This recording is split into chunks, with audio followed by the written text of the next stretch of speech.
За сайн байцгаана уу манайхан шинэ бичлэгтэй тавтай байрал та нартайгаа шинэ бичлэгээр уулзж байгаадаа маш их баяртай байна. За өнөөдөр та нартайгаа мөн эдэл 90 Days Fiancé нэвтрүүлгийн шинэ хосуудаар уулзж байна. За энэ хосуудын маань хувьд бол 2019 онд яг хамгийн анх 90 Days Fiancéд оролцож исэн ийм хосууд байгаа. Ер нь бол 90 Days Fiancéгийн хамгийн залуу хос нь гэж бараг хийж болох хаа. Ийм сонирхолтой хосууд байгаа. Ингээд бүгдээрээ бичлэгтээ орцгоё. За өнөөдрийн гол дүрийн залуугийн хувьд болохоор Стивен гэдэг нэртэй 20 настай ийм залуу байгаа. За энэ залуугийн хувьд бол Америк нэгдсэн улсад амьдардаг. Одоогоор ажил мэргэжлийнхэн хувьд бол зөөгч хийдэг ийм залуу байхгүй юу.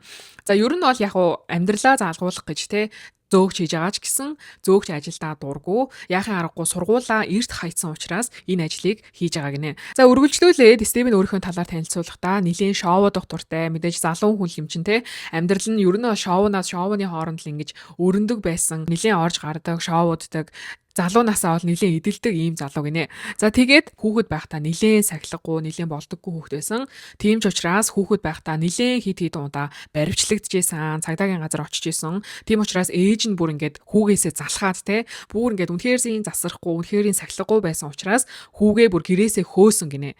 Манай Монголд бол тийм юм байхгүй хаа та ээж нь хүүгээ гэрээсээ хөөдөг. Гэтэ би ч гэсэн яг Америкт нэг удаа 16 настай гэрээсээ ингээд хөөгдсөн.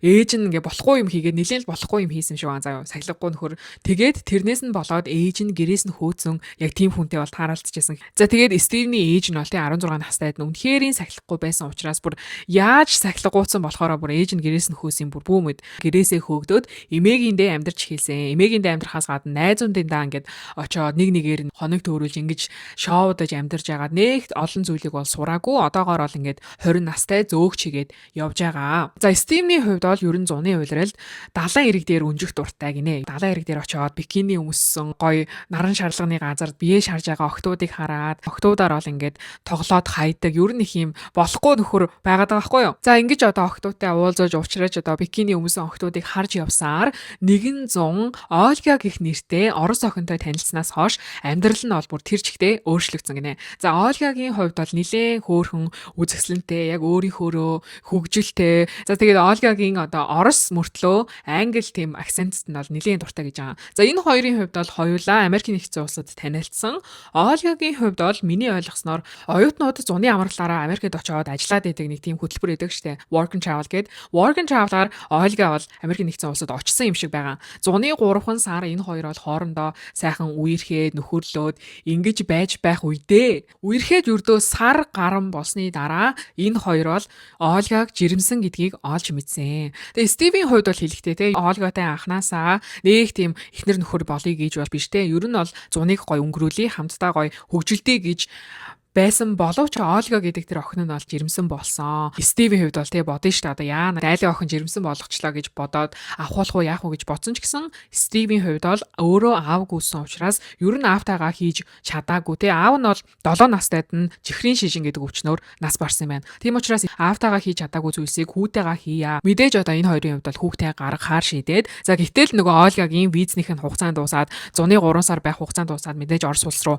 яваад өгсөн. За Стивийн хувьд бол Ольгаг тэ жирэмсэн найз охиноо Америк нэгдсэн улсад авчирхын тулд K1 визаг мэдүүлсэн байгаа. За K1 визагийн хувьд бол хамгийн багадаа 8 сар тэгээд дээшээ ер нь 2-3 жилиг бол авдаг. За энэ хоёрын хувьд бол аль хэдийн K1 виза мэдүүлсэн гэж байгаа боловч Ольгагийн төрөх саранд бүр аль хэзээ болсон. Аль хэзээний 9 сар ингээд өнгөрцөн виз нь бол гараагүй хэвээрээ байгаа. Тийм учраас Стивийн хувьд бол удахгүй Оросын холбооны улс руу явах гэж байгаа. За мэдээж Стивийн зорилго нь бол хүүхдийгээ төрөхөд хүүхдийнхээ хажууд нь байх. За дээрэс нь аль болох хүүхдээ Ольгаг ер нь Оросоос аль болох хурдан авчирхийг бол бодож байгаа. Тийм учраас Оросын холбооны улсад очиод бас бичиг баримт хөөцөлдөнө гэсэн зорилготойгоор бол Орос руу явж байгаа. За Орос руу явхаасаа өмнө Стивийн хувьд бол өөрийг нь өсгсөн эмээтэйгээ уулздаг. За эмээтэйгээ уулзаад эмээ нь болохоор хэлэхдээ те ер нь Оросын холбооны улс за тэгээд Америк хоёрын улсын ер нь хоорондын харилцаа айгүй хэцүү. Чи одоо бүр хамгийн болохгүй газараас эхнэр сонгоцсон байна. Визний хувьд бол те үнэхээр асуудал тулгарх нь аргагүй байхаа гэж бол эмээ нь хэлж исэн.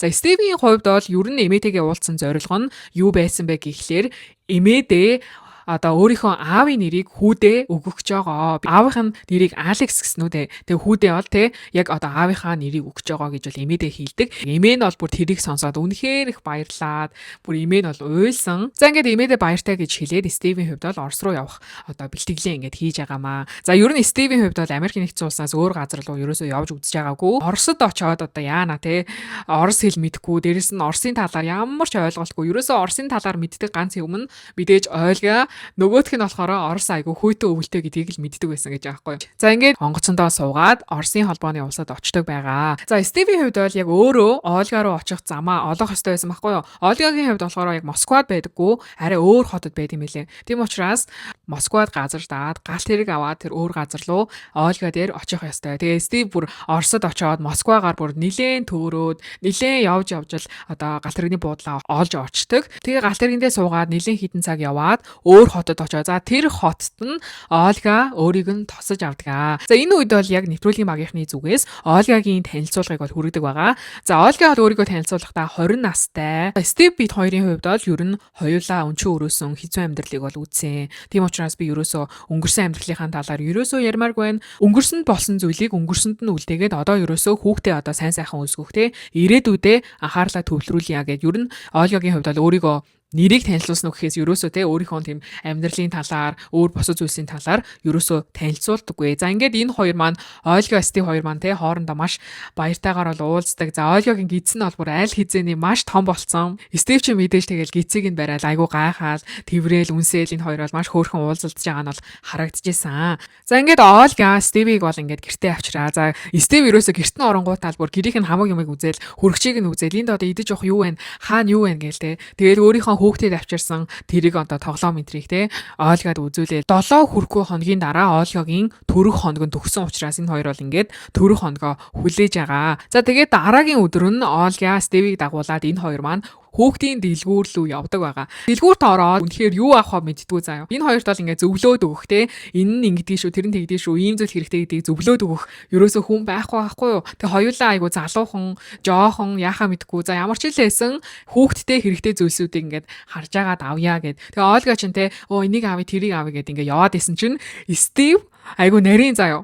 Ольга бүр ингээл үнийг нь харахгүй бол жоохон хүүхдээ юм те энийг авъя тэрийг авъя гэдэг ах юм. Надаа одоо тийм их хүн байхгүй штэ те. Намайг одоо мөнгөтэй гэж бодоод байгаа юм бахта гэд төвсрүүлгийн багийнхан тэрийг хэлж байгаа байхгүй юу. Гэтэ ямар ч л ясан энэ хоёр бол ингээд хүүхдтэй аль болох хэрэгтэй гэсэн зүйлсийг аваад дэлгүүрээс бол гарч байгаа. За төд удалгүй үүний дараа Ольга бол ингээд өвлөж эхэлсэн. За Ольгаг бол өвлөж эхэлсний дараа мэдээж Стив чин сандраал одоо хамаг юм аваад хамаг юм баглаад эмнэлэг рүү бол явсан байгаа. Тэгээд нэг сонирхолтой юм нь болохоор ер нь Оросын одоо эмнэлэг мэмлэгийн бүтэц чинь нэг манайхтай ижилхэн штэ те. Ер нь ингээд Оросд хийж байгаа тэр зураг авалтыг нь харахаар тэр байрнуудын орц тэгэл ер нь эмнэлэг энтрийг нь харахаар манайд ингээд зураг авалт хийж байгаа юм шиг айгу тийм ойрхон санагдаад байсан. За тэгээд Ольга Стив хоёрын хувьд бол те мэдээж одоо улсын эмнэлэгт л очиж байгаа штэ. Тэгсэн чинь Стивийн хувьд бол улсын эмнэлгийг нь хараад жоохон таалдаггүй заяа. Тэгээ Ольга ч те ингээд Оросоор эмчтэйгээ яриад ингэсэн тэгсэн өвдсөн гэл ингээд яриад байгаа болтой цаан зогсоод байгаа байхгүй юу. Тэгээ Стив болохоор Орос л мэдгүй юу ч ойлгохгүй ядчихад эмнэлэг нь те яасан сонирн бохор юм бэ. Энэ одоо эмнэлэг юм уу энэ гэсэн жаах шиг те. Стив тэгсэн байхгүй. За ингээд Ольга эмчтэйгээ нилээн ярилцаж байгаад гарч ирээд юу гэдэг вэ гэхлээр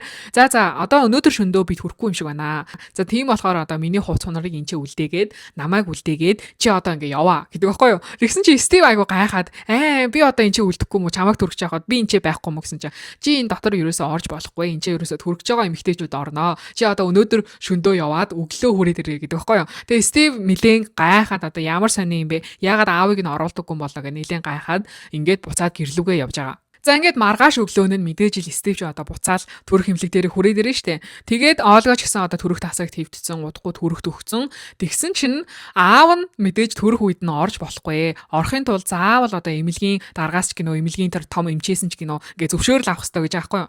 Тэгсэн чинь Стив ч мөр тэрийг нь ойлгохгүй ядж хахад ингээд хамаг хүмүүс орсоор яриа л те. Дээрээс нь одоо хүүхдэн төрөх жоохт чинь эцэг нь хажууд нь байж болохгүй. Заавал одоо эмчийн дарга энтрээс эмнэлгийн дарга энтрээс зөвшөөрөл авах хэрэгтэй. Ямар сонин газар вэ гээл Стив нилээ ингээл уурж байгаа нь бол харагдсан. За тэгээд нэг өрөөнд ороод Стив сууж исэн чинь гаднаас нэг хоёр орос хүн орж ирээд гарын үсгийг нь аваад юм хум зуруулаад гарын нэг зөвшөөрөл дээр гарын үсгийг зуруулж байгаа алтай тэгээд 2 3 бичиг цаасан дээр гарын үсгийг зуруулсны дараа гарч яваа тэгээд буцаж орж ирээ. За ингээд чи хүүхдийгээ төрөхөд одоо хүүхдийн хажууд нь байж болно гэдэг жаахгүй юу. Гэтэ би бол тэрийг бодохдоо яг нөгөө нэвтрүүлгийн багийнхан байгаа штэ тий. Тэр Олгаг төрөхөд чи мэдээж л хажууд нэг хүн тий Стивтэй хамт Олгагтай хамт ингээд нэг хүн зургийг дараа зогсож байна да. Тэгээд нэвтрүүлгээр гарах болохоор бас тэгэж гаргасан байж магадгүй. Ямар ч л байсан милийн тэр зөвшөөрөл гарын үсэг энэ төр болж иж Стивийг бол Олгатай хамт түрх тасагт оруулсан байгаа. За ингээд арай гээд одоо Стив чинь те Олга дээр орж ирээд гар хүлийг нь бариад яаж нээж нь одоо төрлөгч гин үгээл те энэ хоёр чинь ингээд сандралдаал яхаа мэдгүй ингээд байжсэн чинь гаднаас эмж орж ирээд за өстой уучлаарай. Чи одоо ингээд өөрөөрөө төрөх боломжгүй байна. Хийсвэрээр төрнө гэл юу юугүй Олгаг ингээд хийсвэрээр төрүүлэх болчтой. Тэгэл Стив ч гэсэн тэнд ингээд юу хэлээ яах вэ гэл бас нөгөө хэлийг нь ойлгохгүй тэнцээ ингээд гацаа зогсож жагаад тэгэл юу юугүй Олгаг ингээд мис заслын өрөөлөн ороод хийсвэрийг нь бол хийлэгдэг. Тэг яг нэвтрүүлгийн үеэр ер нь яг тэр хагалгааны үйл явцыг бүр тэр чигт нь харуулсан. Яг ингээд бүр арсыг нь ингээд те нэг нэгээр зүсж байгааг нь хүртэл тэр нэвтрүүлгийн үеэр бол харуулсан байгаа. Эцэс нь энэ хоёр маань маш хөөрхөн хүүхдээ үлгэдэж авсан, хөөрхөн хүүгээ бол үлгэдэж авсан байгаа. За Олга ч гэсэн уйлаад, Стив ч гэсэн уйлаад, дөнгөж одоо хүүхдтэй болсон хоёр хүн бол маш аз жаргалтай байгаа нь бол харагдчихсэн. За ингээд энэ хоёр маань бол те аав ээж хоёр болоо. За Олгагийн хувьд бол эмнэлэгтэй хөвтөөд, Стив ч бас те хоол унд зөөгөөд ингээд ингэж явж байгаад Олгагийн эмнэлгээс гарах өдөр болдог. Тэгээ Стив гаднаас орж ирээд мэдээж одоо хүүгээ авах гал те хүүдээ хүрх гээл ингэх гэсэн чинь Олга жоохон гар хөлөө угаасан юм уу? Чи жоохон гараа угаачгаа битиний хамаагүй хүрээдээ гэж хүүхдээ жоохон харамлаад тэгээ Стивийн хөдөлгөөнийг жоохон ингээд хориод байсан байхгүй юу? Тэгсэн чинь Стив уурлаад би одоо яахаараа хүүхдтэй хурж болдоггүй. Чи яага миний юу ихийг заагаад байгаа мага. Амар уурлаад тэгснээ те чи хэрвээ бүдүүлэг байх юм бол би ч гэсэн бүдүүлэг байна мэн гэснээ. Олга али хурдан хуцаа хүмүүс явъя юм авъя. Амар тэнэг зан гаргаал.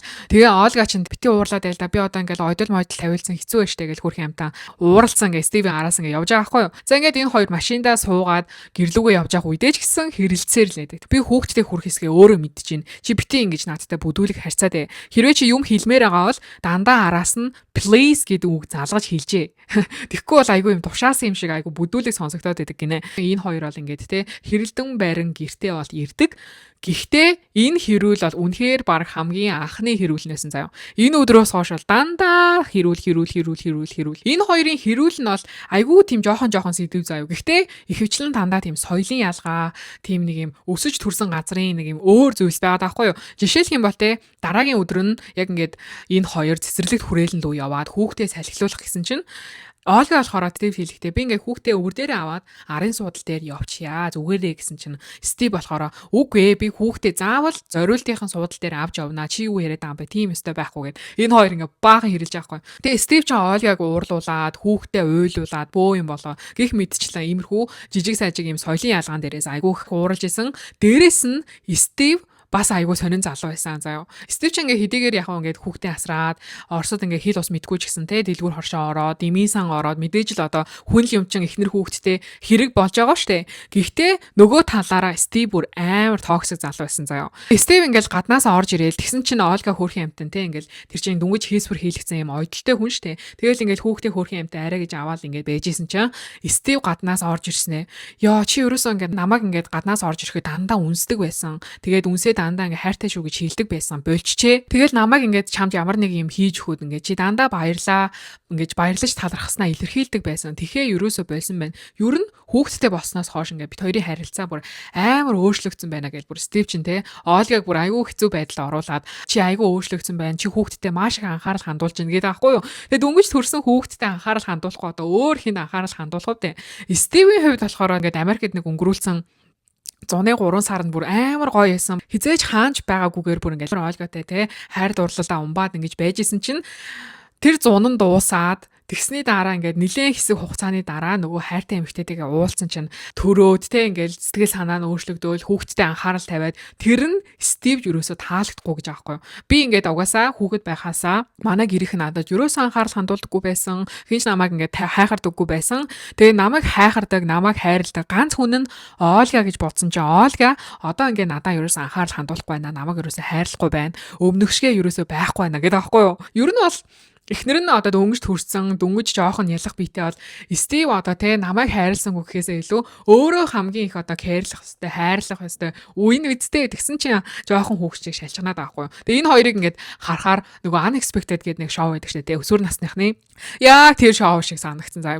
Гэхдээ Ольгагийн хувьд бол айгүй хөөрхөн охин байлаа. Ер нь Оросууд одоо 90 Days Fiancé нэвтрүүлэгт орж байгаа Оросууд ч бүр амар алдартай байхгүй юу бүр өстэй тийм мөнгө төгрөг царай зүсмэс харсан зарим Орос охтууд ч 90 Days Fiancéд оролцохдоо шууд те би угаасаа л мөнгөтэй хүнтэй гэрлэн мөнгө байхгүй учраас би одоо ингээд энэ хөрөөсөө салан мална гэж бүр ингээд амар тийм байдаг байхгүй юу. За Ольгагийн хувьд бол ер нь бусад Орос охтуудаас нэлээд өөр байсан. Нэлээд хөөрхөн юм гинэн цайлган ер нь ингээд ярьж байгаа ч гэсэн нэлээд тайван. Стив ингээд ямар ч тэнэг үйлдэл гаргасан яаж ч хийсэн маш тайван те ингээд битээлтэй надаа ингээд айгу хэцүү штэ ойлголтоо хоёлаа ингээд те болно штэ болгоно штэ гэл ингээд маш тайван ингээд хүүхдээ ч гэсэн маш хөөрхөн арчлаа те Стивтэй ч гэсэн айгу ойлголцохол хичээгээд байдаг. Стив л жоохон тэнэгтэй байсан ер нь бол.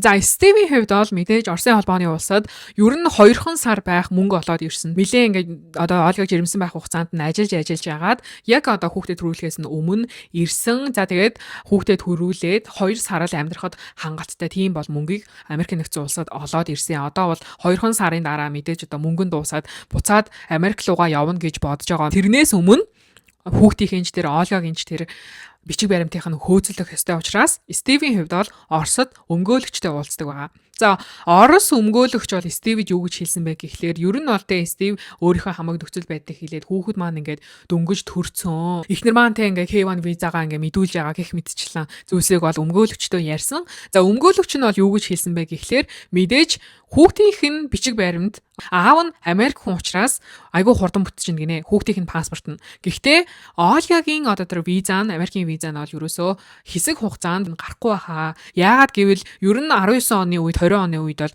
Оросын холбооны улс Америкийн улс төрийн байдал нэлээд хэцүү байсан юм байна л да. Тийм учраас Америкийн сүйд бүсгүй сүйд залуугийн тийм визаг Оросын холбооны улсад одоо төр хугацаанд тэр визаг авах боломжгүй болгоцсон байхгүй юу? Америкийн нэгдсэн улс чинь те манай визанд бас айгүй өөрчлөлт энэ төр оруулаад байсан шүү дээ. Тэрнтэй адилхан бас яг тэр үеэр одоо Ольгагийн авах боломжтой байсан K1 визаг Америк нэгдсэн улсаас ингэж төр хаацсан байсан байхгүй юу. Тийм учраас хүүхдийнх нь паспорт бол маш хурдан гарна, баг хэдхэн хоногийн дотор гарна. Гэхдээ Ольгагийн виз нь бол гарахгүй гэдэг хариуг бол өмгөөлөгч нь Стивд өгдөг байгаа. Стив бол өмгөөлөгчийг тэгж хэлсний дараа өмгөөлөгчтэй уулзсны дараа юу гэж бодож эхэлдэг вэ гэхлээр Стив заяа айгүй муухай санаатай. Ер нь те бит хоёр ингээд жоохон таарч тохирохгүй байна. Ингээ хэрүүлтэй байна.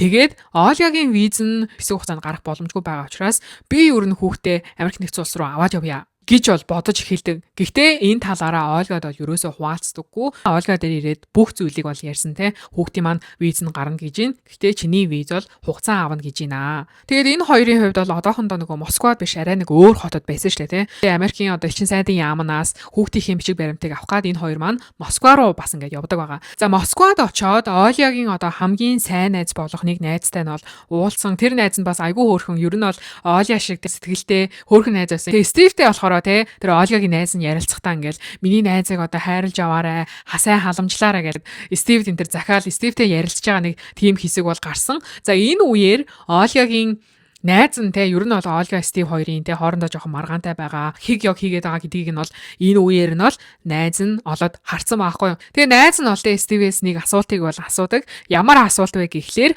чи хэрвээ Ольга одоо ингэж жирэмсэн болоогүй байсан бол хүүхдтэй болоогүй байсан бол Ольгагийн төлөө яг ингээд өнөөдрийн энд ирсэн шигэ ирэх байсан уу? Чи юу ингээд Ольгад хайртай юу гэж асуудаг байхгүй юу? Тэгсэн чинь Стив бол үнэхээр амар шудраг байсан. Гэхдээ бас жоохон бүдүүлэг байсан заа. Стив бол юу гэж хэлдэг вэ гэхлээр хүүхдгүй байсан бол баг юмыг яаж мэдвүдээ. Яах байсныг бол мэдгүй байна гэсэн зүйлийг бол бүр найзынхаа дэргэд Ольгагийн дэргэд бол хоёулангийнх нь нүүрэн дээр хэлсэн. За дараагийн өдөр нь Стив Ольга хоёр бол Оросын холбооны улс дахь одоо Америкийн элчингийн гадаа ирсэн байгаа нь харагдсан. За энэ үед бол Стив ганцхан хүүхдээ аваад элчин лөө орно. Ольга бол гадаанаа ингээд хүлээгээ зогсож байна гинэ.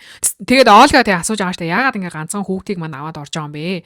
Яагаад ингэж байгаа юм бэ гэсэн чинь Стив юу гэж хэлдэг вэ гэхлээр яагаад гэвэл миний хүүхэдтэй мэдээж одоо бичиг баримтаа авна. Дээрээс нь бичиг баримт нь бол хөөрхөн Ер нь бол бүтчих юм шиг байна. Миний хүүхэд бол Америкийн нэгдсэн улсад өсөх ёстой, бодоо Америк явах ёстой гэсэн зүйлийг бол яг орохынхоо өмнө Ольгад хэлж байгаа байхгүй юу. Тэгээ Ольга чинь яг Стивийг тэгэж хэлсний дараа жоохон гадарлаад те яана одоо хүүгийн маань бичиг баримт бүтээд паспорт нь ингээ гарсан чинь Стив миний хүүг аваад явчих байдаг гэдэг юмыг бол ингээд арай нэг гадарлаж хэлж байгаа байхгүй юу. За тэгээд Стив ч гэсэн одоо хүүхдээ аваад тэр элчин лөө ингээд яваад өгсөн. Хэдэн цаг болсон. За бараг 2 3 цаг болсны дараа Стив гарч ирээд хүүхдийнхээ паспортыг бол аль хэзээ авсан байсан. Стив орхосоо өмнө хэлсэн үгнээс нь болоод бүр Ольга чинь хямраад, уйлаа. Тэг хүүхдээ бүр айгүй сансан байсан. Бүр тэрвэр чи аваад уйлаад байсан. Стив яг Ольгад гарч ирснийхаа дараа юу гэж хэлдэг вэ гэхлээр ерөөсөө би хүүгээ аваад явъя. Би бол одоо аавг өссөн. Тийм учраас хүүгээ бол аавгүй байхыг нь хармааргүй байна. Би бол хүүгээ өөрөө одоо өсөж байгааг хармаар байна. Би бол хүүгээ бараг өсгөч гэсэн зүйл яг ярьсан заяа. Тэгээ Ольга чинь үгүй би одоо ингээ хүүхдээ өгөөд явуулчвал хэцүү шттэ гэж нэг бодоол тэгснэ. Нэрэл одоо миний хүүхэд чинь Америк руу явуучвал те дараа дээр ч юм уу гэж бодоол. Юу н Ольга ингээл айгүй хямраал хэцүү байгаа. За энэ үе дээрээ бол Ольгагийн хувьд найзтай ирээд найзтайгаа ярилцдаг. Хүүхдийн маань виз ингээ гарцсан. Миний виз бол те араас гараад би одоо ингээд араас нь очих юм шиг байна гэж хөрх юмтай хамаг зовлонгоо тоочсон. За найз нь бол Ольгад юу гэж хэлдэг вэ гэхлээр ер нь наад Стив чинь чиний K1 визаг ер нь хөөцөлдсөн юм уу? Яг ингээд мэдүүлснийг нь те нүдэрээ чи ингээд харсан юм уу? Ямар нэгэн баталгаа байгаа юм уу? Стив ингээд чамд худлаа хэлээд байгаа юм шүү дээ. Хүүхдийг чинь авч явчаад тэгээ чиний виз араас нь гарахгүй бол одоо яах юм бэ? Айгу хэцүү шттэ гэл найз нь айгу зөв бүлгөө өгж байгаа байхгүй юу? За тэгээд дараагийн хэсэг дээр Ольгагийн сайн найз нь Ольгагийн хүүхдийг харж үлдээд энэ хоёр маань хоёулахна одоо Москвагийн маш гоё цэцэрлэгээр ингээд зугаалаад явж байгаа нь бол харагддаг. Ингээд хоёулахна хүүхэдгүү нэг жоохон юм тайвширсан айгу гоё явж байгаа байхгүй юу. Тэгээ энэ хоёрын хувьд бол юу гэж ярьсан бэ гэхлээр Стив хэлэхдээ би тав мэдээж ингээд хүүхдээ харахыг хүүхдээ төрхийг харах одоо маш сайхан байлаа. Энэ ирснээс хойш бол ер нь харилцааныхаа талаар нэлээд бодож үзлээ. Нэлээд ч олон юмыг ер нь бодлоо. Тэгээд дээрэс нь чамд хэлээгүй ер нь нэг нууц байна гэж аахгүй юу. Стивийн хувьд юу вэ гэхлээр Стив ерөөсөө Ольгагийн визаг аплайдаагүй. Ерөөсөө анханасаа ямар ч виз энтрийг нь хөөцөлдөөгүй гэсэн үг. Гэтэ Стив бол хэлэхдээ юу гэж хэлсэн гэхлээр өмнө нь аплайдаагүй байсан юм аа. Саяхан л аплайдсан. Саяхан л одоо визэг чинь хөөцөлдөж эхэлсэн. Тийм учраас одоо магадгүй нэг 8 сарын дараа 2 жилийн дараа виза чинь бол гарчих баха. Тэгээ намайг үнэхээр уучлаарай. Бид хоёрын харилцаа хүүхдтэй болсны дараа үнэхээр ингээд бат бих болсон юм шиг санагдаж байна. Мэдээж одоо би хүүхдээ авч явна гэдэг бол хэцүү. Тэрний оронд Америкт очиод ажил хийгээд мөнгө олоод чи бол энд ингээд хүүхдтэйгээ үлдсэн нь дээр юм байна гэдгийг бол Ольгад хэлдэг. Ольга тэгээ мэдээж одоо хүүхдээ үлдээн гэсэн чи маш их баярлаад бүр уйлаад уучлал гуйгаад маш сайхан ярилцаад Стив Ольгад гэрлэх санал тавьдаг. Тэгээ Ольга ч маш их баярлаад нөгөө би бол бодохтой гэсэн байхгүй Ольга ингээл амар чи яагаад ингээ миний визийг аль өөртөө ингээд аплайдаагүй юм бэ яа ингээ хөөцөлдөөгүй юм бэ гэж уурлах юм болов гэсэн чинь амар тайван зэрэгээрээ бүр ингээ хүүхдээ авч үлдэн гэсэнтэй ингээд маш их баярлаад тэгээ Ольгагийн хувьд бол араас нь ингээд сүй тавьсан бас их баярлаа тэгээд сүй тавиад за ер нь хоёулаа мэдээж одоо хэрүүл шуугантай байгаа ч гэсэн харилцаандаа гоё өөрчлөлт оруулъя харилцаандаа илүү их анхаарья харилцаан дээрээ ажиллая гэд энэ хоёр маань ингээд аз жаргалтайгаар сүй тавьдаг байгаа. За ингээд удахгүй хэдхэн хоногийн дараа Стивийн явах өдөр нь бол ирсэн. Тэгээ Стив бас сүүлийн өдрөө ер нь хэлэхдээ болсноос хойш маш олон зүйлийг ойлголоо, маш олон зүйлийг ухаарлаа. Хэрвээ би одоо аль хэзээ нэг K1 визаг ингээд өмнө нь аплайдсан байсан бол үдээд бараг ингээ хүүхдтэйгээ явах боломжтой байжээ. Тэгээ эндээ бол маш их харамсаж байна. Тэгээ ямар ч хэлсэн буцаад Америк руу очоод сургуулаа дуусгаад мөнгөө олоод тэгээд эхнэр хүүхдээ ингээд өөр дээрээ авнаа гэд ингээд Ольгатай баяртай гэж хэлээд хүүхдтэй баяртай гэж хэлээд Америк руугаа буцдаг байгаа. За ингээд энэ хоёрын маань сизон бол ингээд дуустдаг. Энэ сизны тэл оол дээр бол энэ хоёрын талаар нэг олон зүйлэл ярилцаагүй. Гэхдээ Ольга бол хүүхэд нь нэлээ хөөрхөн том болсон. Хоорондоо уулзаагүй бараг 10 сар болсон гэжсэн шүү.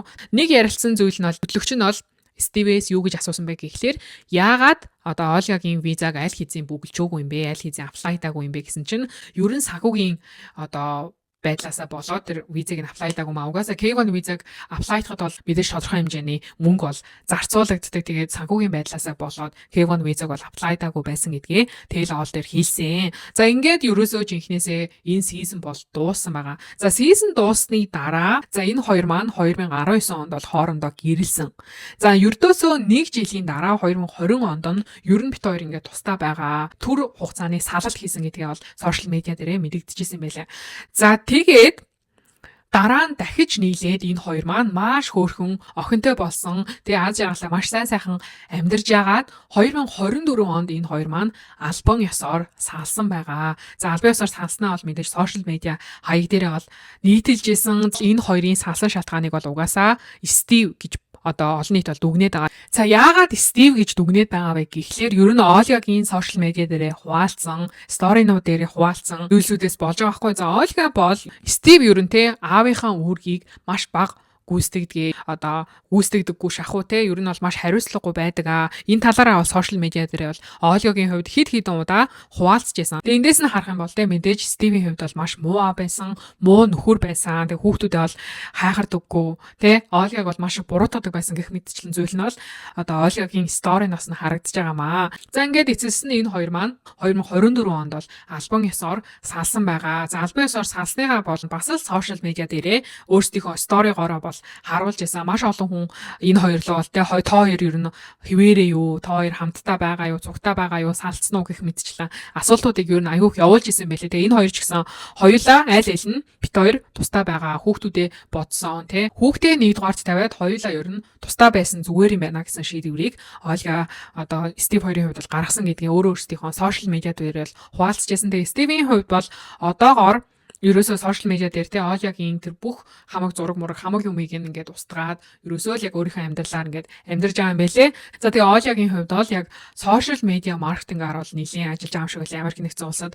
За сошиал дээр бол те өөрийнхөө яг хоёр хүүхдтэйгээ амьдарч байгаа тэр ганц бие ээжийн амьдрал тэгээ өөрийнхөө тэр өдөр тутам хийж байгаа амьдралыг бол ингээд сошиал медиа дээр хуваалцдаг. Дээрээс нь байгууллагын тэр сошиал медиа маркетинг дээр бас ажилддаг юм байлээ. Нэг ёсны одоо инфлюенсер юм уу да. Тэрнээс гадна зурагч нар ажил юм байлээ. Маш гой зураг дардаг. Ялангуяа тийм хурмын гэр бүлийн зургуудыг бол Ольгагийн хувьд бол дардаг тийм фотографер болсон байлээ. За нэг иймэрхүү сонин хачинтай байна. Өнөөдрийн хосууд маань нэг ийм хосууд байлаа. Маш залуухан, маш олон мэддэхгүй, чадахгүй зүйл ихтэй бүх зүйлийг ингээ шинээр хэлж байгаа нэг юм хоёр залуухан хосын талаар та нартайгаа ярилцлаа. За тэгээд дээрэс нь би та нартай хэдийгээр маш хурдан одоо бичлэгээ хүргэхийг боддог ч гэсэн үнэхэрийн өдөр хоногуд маш хурдан өнгөрж байна. Миний хувьд болохоор өнгөрсөн 7 хоног бүтэн нүүлгээл суулгаад бүр наашаа цаашаа явсараад одоо л нэг хөл толгоогоо олж байна. За дээрэс нь миний хурим удахгүй болгож байгаа. Хэдхэн хоногийн дараа хурим маань болгож байгаа учраас бас айгу завгүй байна. Та нартай бол маш хурдан аль болох хүргэхийг хүсэн ч гэсэн үнэхэрийн бас амжихгүй байгаа шүү. Та нар маань ойлгоорой. Мэдээж миний бичлэгийг удаан ч гэсэн хүлээж үздэг та нартаа маш их баярлаа. Ингээд дараагийн бичлэгээр уулзлаа. Баяртай.